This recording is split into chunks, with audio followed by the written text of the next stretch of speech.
गिरिनन्दिनि नन्दित मेदिनि विश्वविनोदिनि नन्दनुते गिरिवरविन्यसि रत्नमयूखधराद्रत शिञ्जितमञ्जुनुते सहस्रशिरोमणिराजित चामरया शशिशेखरया शम्भुनुते गल्लनिधरधरा निधिराजसुतान्वय दुःखिनि दुःखहरिते नमः।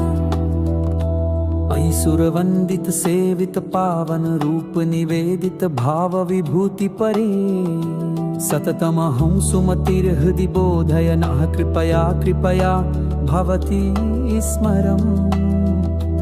ऐ जगदम्ब मदम्ब कदम्ब वनप्रियवासिनि हासमुखी शिव जय शङ्कर सेवित पादयुगे जय जय हे महिषासुरमर्दिनी सुरवरवर्षिणि दुर्धरधर्षिणि दुर्मुखमर्षिणि हर्षरते त्रिभुवनपोषिणि शङ्करतोषिणि किल्बिषमोषिणि घोषरते धनुरनरङ्गिनि शत्रुवसङ्गिनि दुर्जनसङ्गविनाशिनि ते जय जय हे महिषासुरमर्दिनि रम्यकपर्दिनि शैलसुते जय जय हे महिषासुरमर्दिनि रम्यकपर्दिनि शैलसुते।